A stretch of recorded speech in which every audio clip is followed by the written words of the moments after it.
ओम नमो भगवते वासुदेवाय नमः। आप सभी का स्वागत है हमारे YouTube चैनल संदीप भक्ति ज्ञान गंगा में। आज हम जानेंगे कि कामदा एकादशी की पूजा विधि के बारे में। तो दोस्तों, इस तरह से हमें आसन बिछाना है। आप इस तरह से पीला आसन बिछा लें और इस फूलों का आसन देंगे, क्योंकि इस पूजा में हमें चावलों का प्रयोग नहीं करना है। तो इस प्रकार से फूलों का आसन देते हुए हमें सभी प्रतिमा को, फोटो को विराजमान करना है।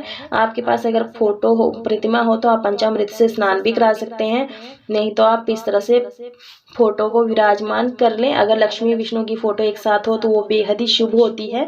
नहीं तो आप अलग अलग भी स्थापित कर सकते हैं। और यहाँ पे फूलों का आसन देंगे। तो इस प्रकार से चैत्र मास के शुक्ल पक्ष की एकादशी को एक कामदा एकादशी कहते हैं। तो इस प्रकार से मैंने यहाँ कलश की स्थापना की है। आप चाहें तो कलश की स्थापना किस प्रकार से करते हैं वो आप वीडियो देख सकते हैं, मेरी पहले से अपलोड है, वहां जाकर चेकआउट कर सकते हैं। और इस प्रकार से हम कलश की स्थापना कर लिए हैं। और उसके बाद हम फूलों का आसन देंगे। हिंदू नववर्ष की सबसे पहली एकादशी होती है कामदा एकादशी। का अर्थ होता है कामनाओं को पूरा करने वाली एकादशी। और इस प्रकार से लक्ष्मी गणेश जी की प्रतिमा को स्थापित कर देंगे। इसे फलदा एकादशी भी कहते हैं। लड्डू गोपाल अगर आपके पास हो तो उन्हें भी आप यहाँ पर विराजमान कर लें। और एकादशी का व्रत सबसे श्रेष्ठ व्रत माना जाता है, क्योंकि भगवान विष्णु को यह अति प्रिय होता है। तो एक जल ले लेंगे, पुष्प की मदद से हम संकेतित स्नान करा देंगे सभी देवी देवताओं का।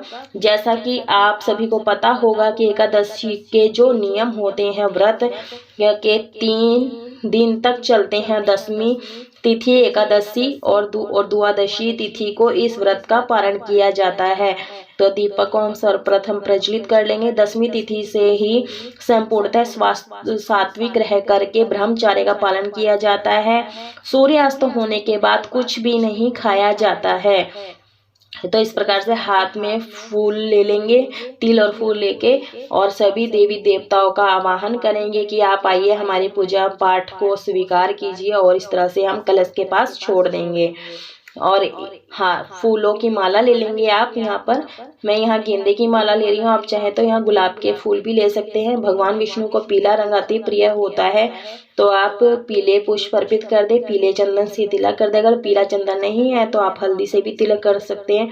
और सबसे पहले पूजा में गणेश जी को सबसे पहले पूजन किया जाता है, ताकि हमारे पूजा में या किसी कार्य में विघ्न ना आए। इसलिए हम सबसे पहले गणेश जी का पूजन करते हैं। अगर आप गणेश जी को विराजमान नहीं करना चाहते हैं तो आप मन ही मन में भगवान का ध्यान करें और उसके बाद आप पूजा शुरू कर सकते हैं। तो दुर्वा और पुष्प अर्पित कर देंगे, वस्त्र रूपी कलावा अर्पित कर देंगे।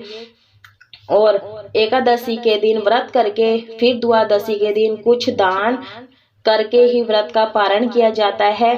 तो इस प्रकार से हम लक्ष्मी माता को भी पुष्प अर्पित कर देंगे। गुड़हल का फूल मिल जाता है तो बेहद ही शुभ होता है। आप जो यह पूजन है घर के मंदिर में कर सकते हैं, या फिर इस प्रकार से चौकी लगाकर भी पूजा कर सकते हैं। तो इस प्रकार से हमें दोस्तों, ये जो पूजा होती है सुबह सुबह स्नान आदि से निवृत्त कार्यों से होकर के सूर्य को सबसे पहले जल देना होता है। उसके बाद ही हम हाथ में पुष्प लेकर संकल्प लेते हैं कि हमें व्रत किस प्रकार से करना है। तो इस प्रकार से हम चंदन से विष्णु भगवान को और लड्डू गोपाल जी को तिलक कर देंगे। और मन ही मन में ओम नमो भगवते वासुदेवाय मंत्र का जाप जरूर से करें। जो एकादशी की जो पूजा विधि होती है लगभग सभी सेम ही होती है, बस थोड़ा बहुत ही कुछ एकादशी में बदलाव होता है। तो इस प्रकार से हम दीपक को भी 5 बार तिलक कर लेंगे। उसके बाद सबसे पहले गणेश जी की पूजा कर लेंगे। एकादशी में चावलों का प्रयोग नहीं किया जाता है, यहाँ पर हम सफ़ेद तिल का ही प्रयोग करते हैं। और इस प्रकार से हम सभी को कलश को तिलक कर देंगे और दीपक को पुष्प अर्पित कर देंगे। और वरुण देव को भी इस प्रकार से पुष्प अर्पित कर देंगे और वस्त्र रूपी कलावा अर्पित कर देंगे। और भगवान विष्णु जी को भी वस्त्र रूपी कलावा अर्पित कर देंगे। आप यहाँ पर पीला वस्त्र भी आप भगवान विष्णु जी को अर्पित कर सकते हैं। और जनेऊ जरूर से अर्पित करें। इस पूजा में आप जिस भी देव पूजा करते हैं तो सभी में ही हमें जनेऊ अर्पित करना चाहिए। इत्र लगा देंगे सभी को। पूजा में इत्र का प्रयोग जरूर से करना चाहिए। इससे माता लक्ष्मी प्रसन्न होती हैं और इनका स्थायी निवास रहता है घर में। और सभी को आप चाहें तो कॉटन में लगाकर भी कर सकते हैं, या फिर आप इस तरह से आप कलावे के ऊपर इस तरह से इत्र लगा सकते हैं। तो दीपक प्रज्वलित करने से पहले मैं प्लेट में सफेद तिल डालूंगी, आसन दे दूंगी तिलों का। आप चाहें तो यहाँ पुष्प का भी आसन दे सकते हैं और इस तरह से दीपक प्रज्वलित कर लेंगे। आप चाहें तो दीपक शुद्ध देसी घी का भी जला सकते हैं और या फिर तिली के तेल का भी दीपक आप प्रज्वलित कर सकते हैं, क्योंकि एकादशी तिल का विशेष महत्व होता है। तो आप जरूर से तिली का ही प्रयोग करें और दीपक का भी पूजन कर लेंगे। और इस प्रकार आप चाहे तो ये पूजा है केले के जो पत्ते आते हैं वो भी आप चौकी के चारों ओर लगा करके भगवान विष्णु जी की पूजा कर सकते हैं। तो इस प्रकार से हम चंदन रोली कुमकुम से टीक देंगे 5-5 बार। और आज के दिन भगवान विष्णु जी को ध्यान जरूर से करें, बहुत ही विशेष होता है। तो धूप दीप हम सभी को दिखा देंगे। आप चाहें तो यहाँ पर गणेश जी का, लक्ष्मी माता का जो भी मंत्र आपका आता हो तो उच्चारण करते रहें मन ही मन पूजा के दौरान।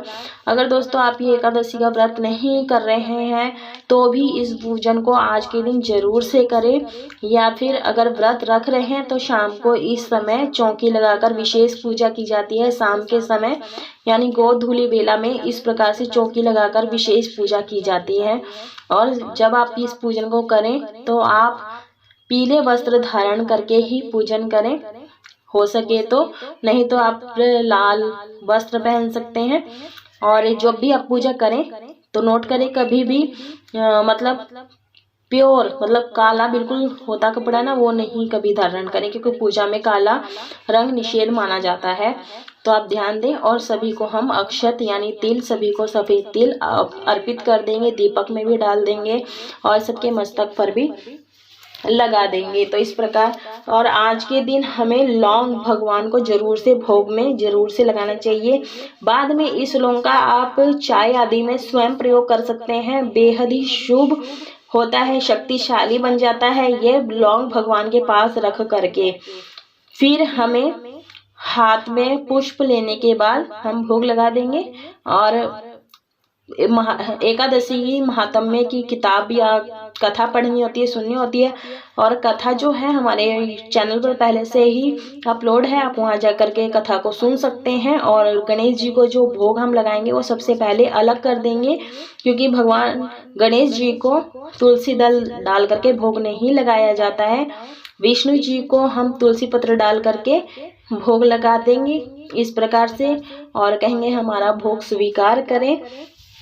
और इसके बाद आप भोग सभी को लगा दें, तुलसी पत्र डाल दें। और ध्यान रहे आज के दिन आप तुलसी के पौधे के पास दीपक जरूर से जलाएं, जलाना बेहद ही शुभ होता है।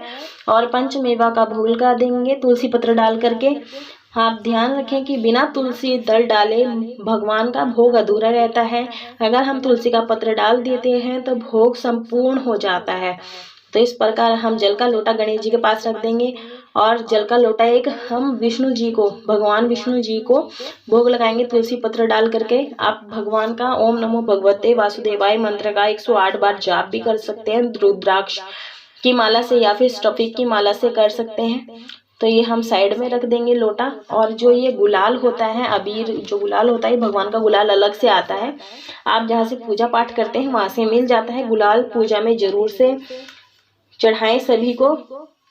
और सभी को आज विष्णु सहस्त्र नाम का भी आप पाठ कर सकते हैं। ओम नमो लक्ष्मी वासुदेवाय नमः मंत्र का भी जाप कर सकते हैं। ओम नमो भगवते वासुदेवाय मंत्र का भी जाप कर सकते हैं। अगर हो सके तो आप आज के दिन जागरण भी करें। अगर जागरण संभव ना हो तो आप एक अखंड दीपक भी प्रज्वलित कर सकते हैं, ताकि वो अगले प्रहता तक जलता रहे। तो इससे हमारा जागरण भी पूर्ण हो जाता है। तुलसी पत्र हम सभी को अर्पित कर देंगे। और जब हमारी जो पूजा होती है संपूर्ण हो जाती है तो इस प्रकार से हमें भगवान जी की आरती करनी है। अगर आपको विष्णु जी की आरती आती हो, गणेश जी की आरती आती हो तो वो भी आप गा करके आरती उतार सकते हैं। और जो फलदा एकादशी है वो बहुत ही महत्वपूर्ण होती है। जो सभी एकादशी होती है सभी का अपना अपना अलग अलग महत्व होता है। जो सफला एकादशी होती है, इस व्रत को करने से सभी इच्छाओं की पूर्ति हो जाती है, समस्त पापों का नाश होता है। आज के दिन अन्न दान करने का विशेष महत्व होता है। कामदा एकादशी के कुछ खास नियम होते हैं, तो वो जो नियम मैंने आपको पहले बताए हैं कि चावल नहीं खाने चाहिए, प्याज लहसुन गाजर मूली एकादशी के दिन नहीं खाना चाहिए, बैंगन को नहीं खाना चाहिए, बैंगन अशुभ माना जाता है। इस दिन कुछ दक्षिणा जरूर से निकालनी चाहिए और दक्षिणा रखने से हमारी पूजा में जो भी कमी रह जाती है वो पूरी हो जाती है। और प्रार्थना करनी होती है कि हमारे जो पूजा में भूल चूक गलती हो गई हो क्षमा कर दें। और पूजा के बाद जब हमारी पूरी संपूर्ण हो जाती है तो आचमनी जरूर से करनी चाहिए। जैसे कि हम आचमनी 5 बार या 7 बार करते हैं तो इससे भगवान हमारी पूजा को जल्द ही स्वीकार कर लेते हैं। हो सके तो आज के दिन आप छोटा सा हवन करें सफ़ेद तिल और गुड़ को मिला करके, और इस प्रकार से हाथ जोड़ने की पूजा में कोई भूल चूक गलती ना हो। और आज के दिन तुलसी के पौधे के पास जरूर से आप दीपक जलाएं और आसन कीजिए, जल छिड़क करके मस्तक पर जरूर लगाएं। बेहद ही शुभ होता है। राधे राधे दोस्तों।